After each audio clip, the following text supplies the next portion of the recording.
Ministério da Fazenda fechou sua proposta de um novo arcabouço fiscal, ou seja, uma nova regra para equilibrar receitas e gastos do governo, em substituição ao teto de gastos.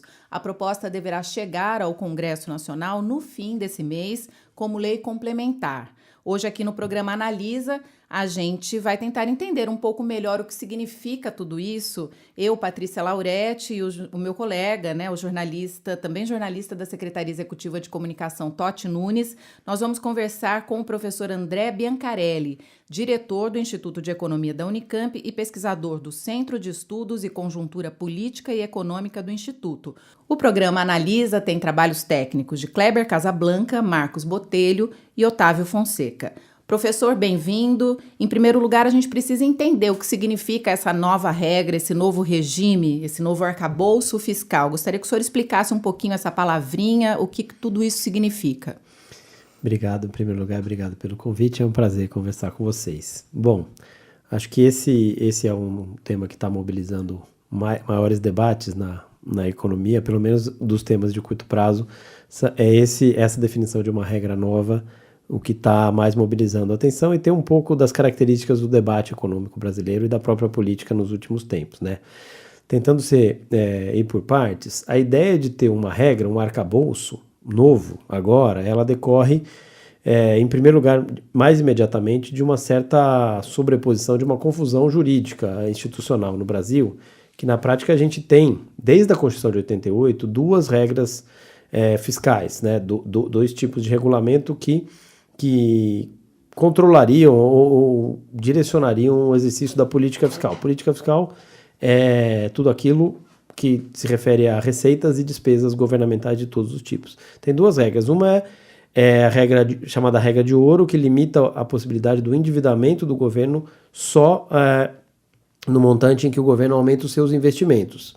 O investimento público tem caído muito ao longo das décadas e em alguns momentos aí do ano passado, 2 anos atrás, o endividamento, o quanto que é preciso ampliar a dívida pública, estava ultrapassando esse gasto. Então isso feriria uma das regras, criou-se cláusulas de escape, etc. E a outra regra que é mais vem sendo respeitada, foi, desde a Constituição de 88, é o anúncio de um determinado superávit primário, que é tudo que o governo arrecada menos tudo que ele gasta, fora o pagamento de juros da dívida. O governo precisa anunciar esse superávit na metade do ano anterior, e geralmente se exige que esse superávit seja um valor considerável para controlar a expansão da dívida pública. Mas essa regra do superávit primário, que é a principal, ela é uma regra de fluxo, compara receitas com despesas, e tem como objetivo último, como todas as outras regras, controlar o tamanho do endividamento público no Brasil. Durante os anos 90, o superávit, a partir de 99, ele foi bastante alto, antes não era muito. Ao longo do primeiro governo Lula, ele foi muito alto. A política fiscal foi, desse ponto de vista, atendeu plenamente, caiu a dívida pública, etc. No governo Dilma, principalmente no final do primeiro e no período curto do segundo governo Dilma, o superávit primário caiu bastante e virou até para o déficit no segundo mandato, né?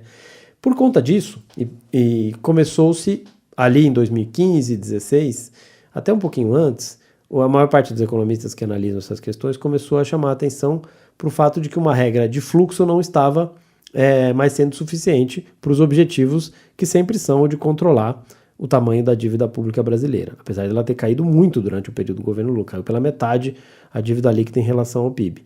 E aí começou-se a propor uma regra que dissesse respeito não a comparação entre receitas e despesas, e sim é só as despesas, porque também é verdade que desde a Constituição de 88 o gasto público no Brasil ele cresce continuamente por uma série de escolhas que foram feitas pela sociedade brasileira na Constituição: o SUS, educação pública, um sistema de previdência, de proteção social em geral, e o próprio tamanho do Estado brasileiro, que é grande mesmo.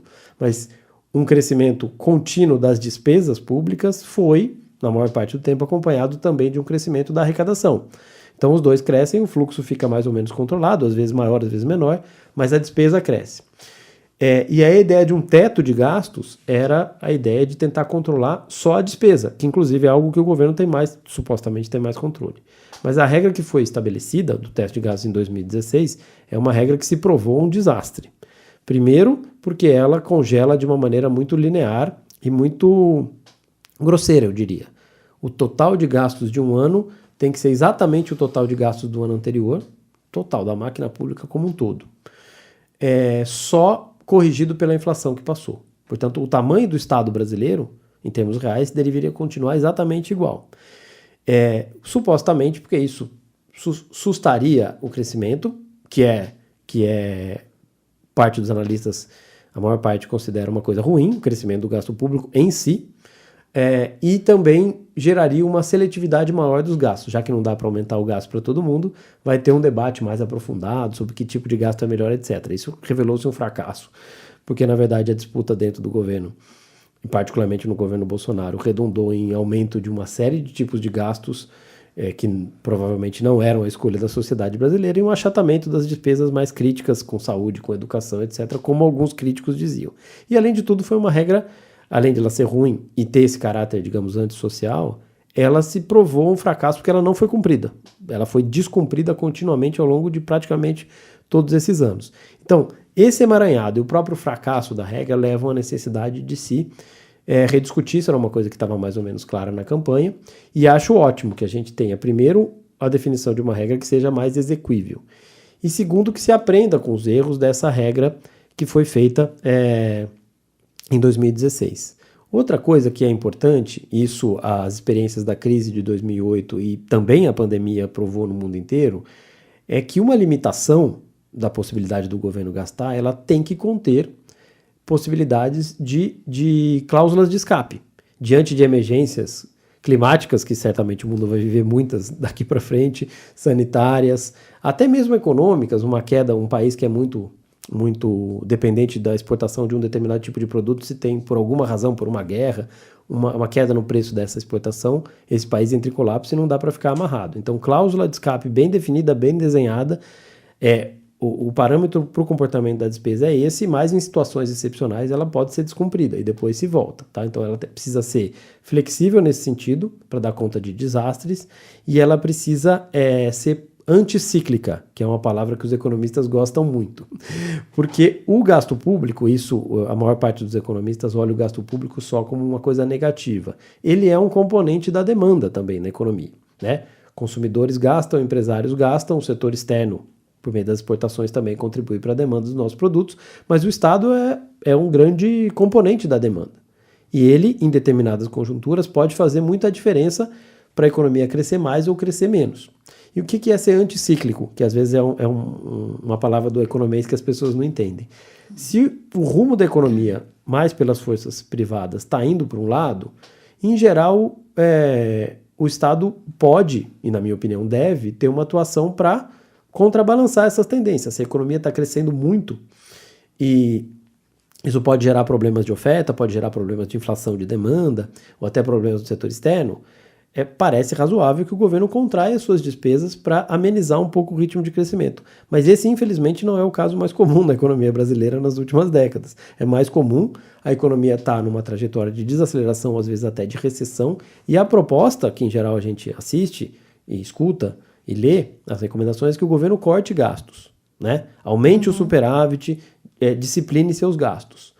E o que isso, como o gasto público é um componente importante da demanda, isso certamente vai levar a economia a crescer menos ou até cair mais.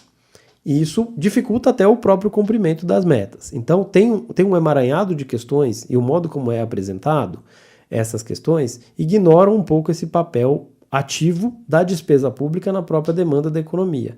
Porque, no fim, é um objetivo com o qual eu concordo. Eu não sou daqueles que acham que o Estado pode gastar indefinidamente, que não tem problema nenhum. Eu tenho amigos, até amigos que são, né? Não, mas assim, não, porque é um debate interessante hoje, teoricamente. Sim. Interessante. Eu acho, se der tempo a gente conversa isso, que para o Brasil essa suposição de que não há limite nenhum para a dívida ou para o gasto, ela tem alguns condicionantes importantes. Mas eu não preciso achar que não tem problema não tem problema nenhum, expansão eu acho que tem, mas para entender que a dívida, o objetivo que se quer é estabilizar a relação entre a dívida e o PIB. Eu tenho pelo menos duas maneiras de controlar isso: tentar controlar os gastos, aliás, três, tentar aumentar as receitas, ou seja, mexer no resultado, ou tentar mexer no PIB. A maior parte do raciocínio só olha pelo lado do gasto, sendo que o quanto o governo gasta ou deixa de gastar também influencia no PIB. De maneira um pouco mais simples. É muito mais fácil você controlar o endividamento público com um nível de crescimento econômico maior. O arcabouço ele pode ser melhor que o teto, mas ainda assim ele pode engessar os gastos públicos demasiadamente? Seria mais ou menos isso, professor? Algum grau de disciplina, e mais do que de disciplina, de sinalização para onde vai a despesa pública, no médio e no longo prazo, eu acho interessante e acho que pode melhorar um pouco a situação das expectativas. Agora, é preciso tomar cuidado para que ele não seja tão engessador quanto o gasto, que pode ser. Pode até ter alguma cláusula de escape, ou pode ter algum componente desse que eu falei de anticíclico, mas mesmo assim limitar o tamanho do Estado. Porque, no fundo, tem-se uma disputa sobre qual é o papel do Estado na economia. Professor, já se disse que essa regra ela deve ter esse componente anticíclico e deve levar também em conta o PIB per capita. Isso é bom? Então, é disso que está se falando? Eu acho que sim, tem muitas ideias, tem uma literatura bem interessante internacional sobre experiências, as regras fiscais todas vão sendo dos países que adotam regra de gasto, porque tem países que não adotam regra nenhuma, e tem países que adotam a regra do tamanho da dívida, ou do tamanho do fluxo, do superávit ou não, mas tem uma efervescência na literatura internacional que às vezes é um pouco ignorada no debate, pelo menos dos agentes de mercado brasileiro, que tem um objetivo muito de limitar mesmo o tamanho da despesa pública, porque é lido isso como um aspecto ruim. O gasto público é pior do que o privado, tem uma disputa. Às vezes travestida de sabedoria técnica e não é exatamente sabedoria acadêmica, porque o debate acadêmico sobre isso é bem matizado, é bem interessante atualmente. Mas voltando, a discussão de anticiclicalidade ela está muito presente. E as possibilidades de como colocar esses aprimoramentos na regra do teto do gastos pode vincular o tamanho da despesa ao PIB, que seria uma coisa muito engessada. A ideia de vincular o PIB per capita é um pouco para permitir que a despesa pública brasileira, porque a regra do teto é que ela não pode crescer nada. Não, mas não crescer nada é você estar condenando o Estado a ficar desse tamanho. Pode surgir novas demandas, tem muitas demandas de transição, de transição energética, de reindustrialização, de retomada do crescimento. Bom, muitos desafios que podem exigir, em alguma determinada circunstância, um aumento da despesa pública. Pode exigir e outros não. Mas aí a ideia é de que é o seguinte, o PIB per capita cresce, ele geralmente cresce muito menos do que o PIB normal, porque a população cresce um pouco, né, também. Não cresce tanto assim no Brasil, mas isso sinalizaria uma trajetória, porque às vezes, dependendo de como você olha a questão, o mais importante não é você dizer, olha, o Estado vai diminuir de tamanho, o gasto público vai cair, é que a dívida não vai sair do controle. Então, se você sinaliza, a médio prazo, a nossa trajetória é de estabilidade ou de queda moderada da dívida pública. E essa seria uma das possibilidades. Outra possibilidade é você mirar um limite para o estoque, 70% do PIB. E aí eu tento manejar os gastos em conjunturas em que a dívida está caindo, isso abriria espaço para mais gastos. As possibilidades são muitas na literatura internacional. Não está muito claro, mas das declarações que eu já ouvi dos integrantes da equipe econômica, a tentativa da proposta que vai sair da Fazenda é de ter alguma coisa nessa direção mais flexível. E outra coisa que eu esqueci de falar é que preserve, isso talvez de maneira explícita, o papel do investimento público. Porque uma coisa é gasto corrente, é gasto com salários, que aliás precisam ser reajustados também os salários do funcionalismo federal. É gasto com salário, é gasto com verba aqui de gabinete, gasto com despesas correntes. Outra é a despesa de investimento, é construção de equipamentos públicos, construção de estradas, construção de hospitais, etc., que esse tem uma outra natureza. Não existe, né? As pessoas não fazem, de um modo geral, assim, não existe uma confusão, né? O que é gasto, o que é investimento. Por exemplo, as políticas sociais, né? Então, do ponto de vista macroeconômico, faz toda a diferença, porque teoricamente, na prática também, tem alguns tipos de despesa que são para aumentar a capacidade produtiva da economia. Tipicamente, isso é investimento. Não investimento em bolsa de valores, etc. Investimento, acréscimos ao estoque de capital. Quando o Estado brasileiro constrói uma estrada, ele tende a melhorar a capacidade produtiva, a melhorar a produtividade da economia. Essa é uma despesa que o bom senso, não precisa ser um manual de economia, manda registrar em um lugar diferente do aumento do custo de passagem, de deslocamento de algum agente público, etc. O cenário ideal, na minha opinião, é que essa regra do teto de gastos preservasse desse limite de crescimento as despesas com investimento público, porque elas têm um potencial muito grande de fazer crescer mais a economia, inclusive de aumentar a arrecadação. E, historicamente, no Brasil, isso não é só pelo teto de gastos, pelas outras regras também, a vítima dessa tentativa de cortar gastos sempre foi o investimento público, porque é a variável que o governo tem algum controle. Porque salário de funcionalismo, despesas em geral são todas, inclusive a vinculação com saúde e educação, que são coisas importantes, elas limitam muito o raio de manobra. Então, aonde o governo passa a tesoura ou passa a faca, vocês escolham a imagem, é sempre nos investimentos. Eles estão num nível historicamente muito baixo. O Brasil faz algum tempo já que gasta com investimento menos do que o necessário para manter o estoque de equipamento de capital. Então, a gente está desinvestindo liquidamente. Por quê? Porque essa ideia de reduzir o gasto público, principalmente se tomado de maneira linear, vai bater nisso. Então, algum mecanismo de preservação das despesas com capital, despesa de equipamento público, de investimento público, eu acho que seria fundamental para sinalizar uma trajetória de retomada do crescimento. Professor, a política econômica de um governo precisa necessariamente de ter uma regra fiscal? Então, esse é um debate teórico em economia, em macroeconomia, que vem de algumas décadas. Assim, uma coisa, inclusive, é a teoria e depois como ela chega nos debates.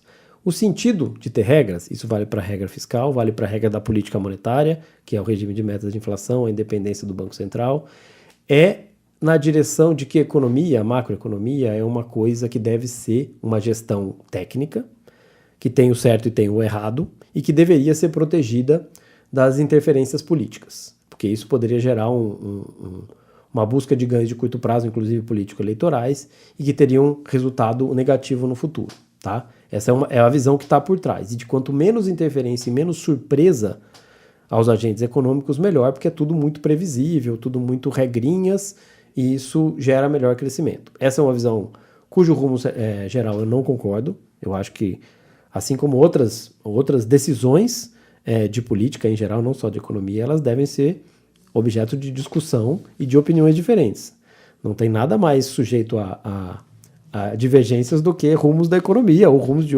E para isso que existe debate, para isso que existe eleição e democracia, no limite. Então ela é a ideia de regras, ou de isolar partes importantes da política econômica, uma regra que no limite ela supõe que tem o certo e tem o errado, tem o bom e tem o ruim. E, bom, não é o jeito que eu vejo a economia. Acho que tem interesses, tem privilégios, não, tem prioridades. E, então, a princípio, isso. Agora, no caso da economia brasileira em relação à política fiscal, eu não vejo como uma coisa a ser evitada ou ser de fato combatida a ideia de você sinalizar uma trajetória da dívida pública. Uma dívida pública, certamente uma dívida pública de 70%, para um país como o Brasil, 70% do PIB, ela não é necessariamente um alarme muito maior do que seria 60%. Ela já foi, em termos líquidos, ela chegou ao final do governo Fernando Henrique em torno de 66% do PIB. Ao final do governo Lula, começo do governo Dilma, ela estava metade disso. Tá? Ela caiu em percentagem do PIB. Aliás, caiu muito mais porque o Brasil voltou a crescer do que propriamente porque o governo cortou muito gasto, apesar de ter feito uma política fiscal responsável. Então, a trajetória da dívida, tem muita gente que fala a dívida corre o risco de fugir do controle, o governo dá calote. Isso, na verdade, é uma hipótese retórica que não está colocado. Né? Isso é um pouco jogo de pressão. Então, não é que o governo vai quebrar, não vai conseguir pagar a sua dívida. Isso, basicamente, na prática, não existe. Inclusive porque a nossa dívida pública, ela está, ao contrário de outros momentos da nossa história, basicamente na nossa moeda. A dívida externa pública brasileira é muito pequena hoje em dia. Então a gente emite a moeda que a gente tem que pagar a dívida. Não significa que o governo vai monetizar a dívida, vai girar a maquininha e imprimir papel para pagar. Mas, então, na verdade, essa hipótese de o governo dar um calote na dívida, isso não está colocado, nem agora, nem em tempos atrás, etc. Agora, o modo como funcionam as relações entre o Estado e o mercado nessa questão de política fiscal e monetária, num país como o Brasil, é bem complicado. De fato, há uma força importante dos agentes de mercado em aumentar o custo da dívida. Não significa que o governo vai pagar, mas o que o mercado exige para financiar o governo, isso de fato tem um poder de pressão. Não é absoluto de jeito nenhum, mas eu também não acho que o Estado seja, no Brasil, com uma moeda fraca, com um país com a nossa posição no sistema internacional, que a gente tenha poder de impor tudo ao mercado. Acho que tem um jogo ali de disputas importante. Então, acho que, e aí é um desafio, é mais arte até do que ciência, você achar uma regra que preserve esses aspectos, que preserve o papel do Estado na economia, que preserve a sua característica anticíclica, provavelmente a sua questão de reconstrução e de aumento do investimento e de direcionamento do desenvolvimento. O mercado possivelmente não vai querer resolver problemas ecológicos, agora está um pouco na moda, né? Mas o investimento pesado para a transição energética, para uma reindustrialização verde, etc., não vai vir de incentivos de mercado. Tem que ter participação estatal importante, tá? Mas que sinalize também que as contas públicas em desequilíbrio, em frangalhos, não é interesse de ninguém, isso não é uma coisa republicana. E além de não ser, isso pode de fato gerar turbulências e aumento muito grande do custo de financiamento do setor público. Então acho que aqui é uma posição um pouco minha, um pouco intermediária, digamos assim, que eu acho importante ter uma meta. O que a meta não pode ser uma camisa de força que, não funcione, não consiga cumprir seus objetivos e que limite esse aspecto fundamental do Estado na economia. O professor, a taxa de juros prevista para até o final desse ano, mas é perto de 13%. O senhor acha que é possível haver alguma redução ou se há alguma medida que o atual governo possa adotar para reduzir a taxa de juros ainda este ano? Olha, esse debate também sofre de alguns problemas, digamos assim, de alguns constrangimentos parecidos com o da regra fiscal, porque às vezes as discussões sobre taxa de juros, sobre política, no caso política monetária, né, que é exatamente a administração da quantidade de moeda em circulação, do custo do dinheiro, etc., nos bancos e no setor público, e na dívida pública. Ela às vezes é apresentada como, até mais ainda, como uma questão técnica, né? Tem o certo e tem o errado, e quem está criticando é quem não entendeu, que tem que ser assim, que senão vai acontecer. Não, isso não existe em economia em nenhum momento, até porque os consensos hoje que existem, daqui a alguns anos eles são superados por outros. E há também na questão monetária um debate muito rico internacionalmente sobre isso. O mundo está passando por um processo inflacionário muito, muito relevante, de muitas décadas. Os Estados Unidos têm um nível de inflação hoje que não tinha desde algum momento do começo dos anos 70, né? E a forma dos bancos centrais reagirem a esse processo inflacionário, ele está sendo, digamos, ele não está sendo muito exitoso. No começo, uma leniência muito grande. No começo, estou falando 2021, 22, começo do ano passado. Porque já tinha causas inflacionárias decorrentes da pandemia, de problemas em cadeias produtivas internacionais, e depois isso foi muito agravado pela guerra na Ucrânia. E essa é tipicamente uma inflação que não é uma inflação de demanda clássica, né? A inflação de demanda clássica, para o qual o regime de metas de inflação, que é adotado no Brasil na maior parte dos países, teoricamente está mais preparado para combater, é quando tem muita demanda e a oferta está limitada. Então você tem que ir subindo a taxa de juros, desaquecer a economia para reduzir a demanda. Mas, em absoluto, essa é a principal causa da inflação nos Estados Unidos, na Alemanha e no Brasil. No Brasil é muito difícil haver inflação de demanda, né? As nossas taxas de inflação, subidas importantes, tem a ver com o preço de gasolina, tem a ver com a própria taxa de câmbio, que interfere muito aqui. Tá? Então a gente atingiu um nível de 7%, 8% de inflação nos Estados Unidos, e o Banco Central foi primeiro um pouco leniente, deixou acontecer achando que era um choque, isso o economista chama de choque de oferta, quando um insumo importante como petróleo ou outra coisa sobe de preço por alguma razão externa, digamos, subitamente, esperando que ele voltasse. Não voltou, tem uma retransmissão. E depois vem subindo muito a taxa de juros nos Estados Unidos, só que eles lá sobem de 2 para 4, né? A gente subiu de 2 para 13, né? E então depois essa reação muito forte, particularmente no caso brasileiro, também está errada. Eu acho que a forma, e eu acho que é importante criticar o Banco Central, ele não é um ser inatacável, um corpo técnico inatacável. Erraram ao deixar a taxa de juros brasileira muito baixa e desvalorizou bastante a taxa de câmbio, e acho que erraram mais ainda em subir tanto a taxa de juros, né? Essa taxa de juros no patamar que está agora, ela está levando a economia brasileira para uma recessão. E com efeitos muito lentos e muito dolorosos sobre a própria taxa de inflação. A inflação começou a cair, mas às custas de aumento no desemprego e de um endividamento das famílias e das empresas muito complicados. O Brasil está entrando numa crise de crédito corporativo, não das famílias. Essa já está com problema, compromete, tem até o programa Desenrola, que vai ser aparentemente divulgado, para melhorar um pouco das famílias endividadas até 2 salários mínimos. Mas possivelmente a notícia mais importante daqui para frente é que tem um problema de crédito empresarial nas empresas. Tem um pouco a ver com a coisa das americanas, mas é um pouco de baixa demanda, taxa de juros muito alta e uma certa desconfiança. Isso possivelmente vai levar a economia brasileira para um patamar até mais baixo do que ela já vem fazendo. E nesse sentido, uma taxa de juros de 13% não se justifica de jeito nenhum. E o senhor vê possibilidade de se mudar essa taxa brevemente? Então o modelo, também para a política monetária, existe um conjunto de regras. Essas são muito melhor estabelecidas e tem um ritual, etc. Teoricamente, o governo reage, o Banco Central, subindo ou descendo a taxa de juros, porque ele tem uma meta para cumprir. Então, o primeiro parâmetro é se a gente está perto ou longe dessa meta, para baixo ou para cima. Se está abaixo, você pode reduzir a taxa de juros. Se está subindo, você aumenta. E aí tem expectativas de inflação, quanto que os agentes de mercado acham que vai a inflação, e tem uma coisa chamada, que também é um cálculo controverso, hiato do produto. A economia brasileira tem possibilidade de produzir nesse nível. A gente está perto desse nível, está acima desse nível ou está muito abaixo. Quanto mais abaixo tiver, mais espaço para reduzir taxa de juros, porque a demanda estaria mais longe da oferta. Só que digamos assim, essa é o livrinho de regras, né? Mas a operação da taxa de juros mês a mês não, é um mês e meio a cada reunião que decide mais ou menos. Tem outros fatores que influem, certamente. Uma percepção aqui, inclusive o fato das pressões, às vezes pressão do governo para reduzir a taxa de juros pode até atrapalhar, porque eles querem reafirmar a sua independência, etc. A minha sensação é que bateu-se o pé de que a inflação está muito alta, as expectativas estão muito altas e não tem como baixar a taxa de juros.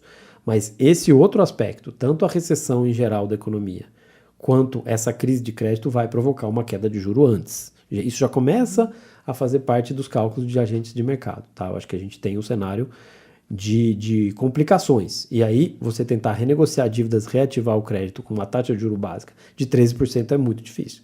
Tem que cair. Então, assim, eu se tivesse que dar um palpite, não tô cravando, mas eu acho que a taxa de juros vai acabar caindo muito antes do que está projetado em novembro, dezembro. Tem gente já falando em maio. E o senhor imagina em que nível essa queda? Geralmente, mexidas em taxas de juros nas últimas décadas são suaves, né? 0,25, quando é alguma coisa muito extraordinária para cima ou para baixo, é meio ponto percentual. Então, vai devagar. E aí você vai testando um pouco, porque tem aí prazo, né, para fazer efeito, né? Tem defasagens, o prazo seja para subir, para descer, como é que isso reage e tal. Então, eu não de jeito nenhum. Não arriscaria. Eu imaginaria que a gente vai ter taxa de juros de 1 dígito esse ano, quem sabe o ano que vem, ou seja, abaixo de 10% ao ano, que ainda é muito alta, tá? Mas eu acho que tem esse cenário, a realidade provocada pelo Banco Central e provocada por essa confusão corporativa aí da Americanas, vai acabar antecipando uma coisa que, a depender do próprio Banco Central, até para reafirmar a sua posição, ele tenderia a postergar. Professor, a gente vai falar um pouquinho sobre a autonomia do Banco Central, mas antes eu queria só detalhar um pouco mais a questão da inflação. A inflação de um pouco mais de 3%, essa meta de inflação, como diz o governo, o senhor acha que ela é muito baixa, precisa ter uma mudança nessa meta, ou uma mudança poderia até trazer mais danos? Então, a discussão, o regime de metas também é uma evolução de um determinado pensamento econômico, isso desde os anos 90, de que enxerga que essa é a melhor forma de administrar essa variável econômica, a inflação, que é muito importante. Ela é historicamente muito mais importante para países como o Brasil do que para países mais avançados, em que a inflação historicamente é muito baixa. Esse nível de 8% de inflação na Alemanha e nos Estados Unidos é totalmente inusitado. Eles não sabem como lidar com isso. Inclusive agora tem greve, sindicato, que tem perda salarial. Quando você tem 1, 2% de inflação é mais fácil de administrar. O regime de metas, então, ele aponta um alvo com uma banda de tolerância para cima ou para baixo e o Banco Central tem que se movimentar de acordo com essa meta, se a gente está para baixo ou para cima. O problema de 3%, ela começou com 4%, depois tentou se reduzir lá no começo dos anos 2000 para 3,5%, Depois, vários choques, se a gente for lembrar aqui, teve choque de apagão em 2001, apagão de energia elétrica em 2001, uma desvalorização cambial muito forte em 2002, depois teve uma crise em 2008, então, e o preço do petróleo, gasolina sobe, desce, etc. A economia brasileira, ela é, apesar de grande, ela é uma economia muito dependente, muito suscetível, na verdade, a choques externos, pela própria taxa de câmbio, e a taxa de câmbio tem uma importância muito grande na inflação brasileira. Pode estar o desemprego muito alto e a economia em recessão. Se sobe, se a taxa de câmbio muda de 4 para 5 reais por dólar, isso tem impacto nos preços brasileiros, porque componentes importados e própria quantidade de importados que fazem parte da cesta de consumo é grande. Então vai ter impacto, vai ter. E a mesma coisa de dolarização dos preços da gasolina, que é um insumo, e do óleo diesel, que é um insumo importante. Então, sinalizar um determinado comportamento da inflação também não é uma coisa negativa em si. Você ter mais ou menos uma previsão de quanto vai ser e um parâmetro para o Banco Central agir. Agora, se comprometer com uma coisa, 3% de inflação é uma inflação muito baixa, talvez não seja para o nosso perfil de país, por enquanto. Mas isso eu estou falando de gerações, assim, tá? Porque, de fato, 3% é muito pouco. Não dá conta de choques que acontecem e de problemas estruturais que acontecem numa economia brasileira. E tem-se também um debate muito, que eu acho que é muito restritivo e prejudicial, de que qualquer inflação é horrível, né? Tipo, se passar de 3 para 4,5 é o fim do mundo. 4,5 não é 40% de inflação. 40% de inflação certamente é uma coisa terrível, etc. 10% também. Mas de 3 para 4,5, o custo em termos de emprego, de organização da vida econômica e até de direcionamento de investimentos que você tem em termos de taxa de juros, eu acho que bem comunicado, bem estabelecido, 4,5 historicamente não é uma taxa alta para o Brasil. E eu não estou falando dos anos 80, quando a taxa de inflação era de sei lá, 40% ao mês. Sim. Né? Eu estou falando, desde que a gente adotou metas de inflação em 99, a média não foi mais baixa que 4,5%. Então você tem uma regra em que... Qual foi a média? Olha, eu acho que é por aí, 5%. Ela já teve um pouquinho mais para cima, mas raramente ela esteve abaixo. Mas no começo, durante muito tempo, a meta foi 4,5%. Então ela poderia ter até 6% e até 3, que era 1,5 de tolerância. Então, se você estabelece uma meta para uma variável que é de difícil controle, tem muitos fatores que afetam a inflação. A taxa de juros impacta em alguns deles, não em todos. Então, o que significa que, às vezes, alguns preços vão ter que cair para que outros continuem altos, né? Então, você tem uma mudança de preços relativos. Provoca uma série de distorções, mas é um pouco do jogo. E se você coloca uma meta em que o Brasil, em 25 anos, nunca atingiu, e você se compromete com ela, é uma questão de olhar para a realidade e você não está sendo mais realista que o rei. Podemos dar aqui um exemplo, né? Eu quero fazer uma dieta para perder metade do meu peso. Eu posso fazer essa meta, mas não vou conseguir. Isso pode até me desanimar e falar, não consigo mesmo, etc. Então, acho que a questão da meta de inflação, do tamanho, ela não é o seguinte, você passar a meta, por exemplo, de 3% para 4%, o centro da meta, não significa um governo que não se preocupa com a inflação, não significa ser inflacionista, que inflação é bom. Não, inflação é ruim. Mas eu não sei se uma inflação de 4%... De 4% é muito pior do que uma de 3%. Possivelmente não. Sim. Ela é mais adequada para o perfil do Brasil. Professor, há menos de um mês aí, o presidente Lula foi muito duro com essa ideia da alta de juros e com a questão da meta da inflação, que ele considera muito baixo mesmo. Na época, o mercado reagiu muito mal com as falas do presidente. A impressão que se tem hoje é que o mercado já está percebendo que é preciso reduzir a taxa de juros e é preciso ampliar a meta de inflação. É só uma percepção minha, o senhor acha que tem? Não, é isso basicamente o que está acontecendo, por razões distintas, né? Primeiro tem uma questão de institucionalidade. Do jeito que está, gostemos ou não, o Brasil tem um Banco Central independente.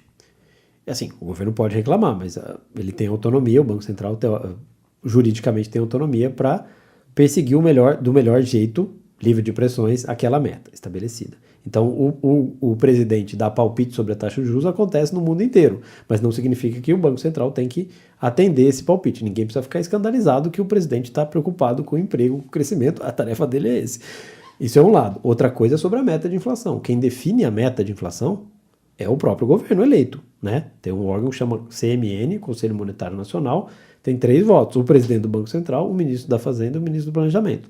Então, a definição do objetivo é da autoridade eleita. Então, o presidente tem não só o direito, como o dever de discutir para onde vai a inflação brasileira, eu acho, né? Então, também houve um bloqueio. Sobre a taxa de juros, eu acho que, de fato, a institucionalidade nossa é de independência, é de autonomia. Isso é uma coisa. Então, digamos, também tentou-se... O presidente não pode falar sobre a inflação. Não, calma. O presidente acho que deve. Inclusive porque a inflação é uma coisa que corrói o poder de compra, particularmente dos mais pobres, mas, ao mesmo tempo, o modo como se combate a inflação, ele tem consequências sociais óbvias, né? Sobre crescimento, a economia está em desaceleração, talvez em recessão. Isso é uma coisa. Outra certamente, eu imagino que a preocupação do presidente é com a retomada do crescimento econômico, inclusive por razões políticas muito claras, objetivos, né? Este é um momento da democracia brasileira muito frágil, ainda muito frágil. A eleição foi muito apertada, tivemos os eventos gravíssimos na primeira semana do ano, de 8 de janeiro, e certamente a legitimidade de um governo, e não é de um governo de coalizão, ela depende de um sucesso econômico, tá? Isso é grave. E tem uma preocupação que é da trajetória do presidente, etc., com o emprego, com o crescimento, etc. Isso é uma coisa. Mas, então, me parece que era essa a preocupação, retomar o crescimento por razões políticas e por razão de compromisso. Outra coisa é o que os empresários começam a falar, porque possivelmente está batendo essa questão do crédito. Da questão do crédito, da dificuldade, e aí é aquilo. As razões são outras, mas ambas conduzem a um momento macroeconômico, de crescimento econômico difícil, né? Então, acho que por vias tortas vai acabar acontecendo isso, mas de fato é perceptível, tanto a crítica a uma meta de inflação muito irreal, quanto a ideia de que a taxa de juros de fato está muito alta. E aí não é só empresário do setor produtivo, não. Tem gente, inclusive do mercado financeiro, que já está fazendo apostas, porque eles não dão palpite só, eles aplicam dinheiro na alta ou na baixa da taxa de juros, é a profissão das pessoas, né? E eles já estão considerando essa hipótese, talvez não pelos mesmos objetivos e razões do que o presidente, mas acho que esse é o cenário mais provável. Totti, você tem mais alguma pergunta? Eu tenho. Professor, a gente, nos próximos dias, a gente deve ter uma mudança em 2 nomes no Banco Central. Isso muda o perfil do Conselho do Banco Central? E o que o senhor acha da ideia de autonomia do Banco Central? O senhor acha que ela deve ser mantida? Olha, eu acho que ela será mantida, não acho que tem clima político institucional para revogar. Não é uma medida, digamos, uma mudança institucional que me agrada, justamente por isolar do debate público ou da influência das pessoas eleitas e até do próprio Congresso, isola um pouco. É como se aquilo fosse uma determinação como é a da justiça, por exemplo, né? Eu uma vez, muito tempo atrás, que esse problema da independência do Banco Central se discute. Eu lembro que eu dei uma entrevista que eu usei um exemplo. Vamos supor que a gente tivesse autonomia, independência do Ministério da Educação. Que o Brasil estabelecesse uma meta de acabar com evasão escolar em determinado nível, até fim do ensino fundamental. Essa é uma meta ambiciosa, universalizar com qualidade, com parâmetro de qualidade, que imagino que boa parte da sociedade brasileira vai concordar com ele, assim como concorda em manter uma inflação baixa. Mas dá autonomia para o Ministério da Educação e fala, faça o que for necessário para atingir esse objetivo, sem nenhum tipo de pressão. E aí o Ministério da Fazenda não vai falar que não tem dinheiro. E está tirando o professor daqui, etc. Não importa. O Brasil elegeu como objetivo. Podia acontecer isso, né? Acho até que seria uma ideia interessante. Mas evidentemente que tem limites, né? Basicamente a ideia do Banco Central é o seguinte, a prioridade é controlar a inflação. Controlar, pode ser 4 é uma coisa, 3 é outra. Se fosse 5 era outra. Mas tudo bem, estabeleceu. E aí faça o que fizer. Cause outros efeitos. Não tem nada em economia que seja só bom ou só ruim, né? Que não tenha custos. Controlar a inflação e trazê-la do modo como é operada a política econômica, para um patamar muito baixo, ela tem custos. E é basicamente isso. Custe o que custar, provoque o que provocar em termos de emprego, e fora outro lado da estrutura produtiva, prejudicar a indústria, tirar investimentos que poderiam para a atividade produtiva para aplicação em títulos que pagam juros muito altos.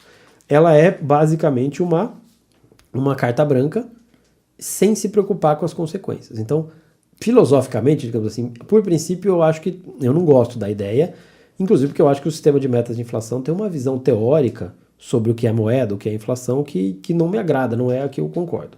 Mas eu acho que não há clima no Brasil para rever esta mudança que foi feita há não muito tempo atrás. Agora, não é 0 ou 1, as coisas não são assim, do ponto de vista de influência. Quem escolhe os diretores do Banco Central, em algum momento, o presidente do Banco Central, é a autoridade eleita. A gente também assiste, lendo o jornal e vendo o noticiário, uma tentativa do próprio presidente do Banco Central escolher os novos diretores. Isso, evidentemente, que o governo está dialogando, etc. Certamente, num colegiado que acho que são 6 diretores, se não me engano, trocar 2 não vai mudar.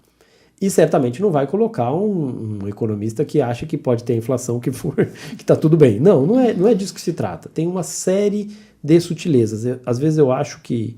E matizes mais do que sutilezas, né?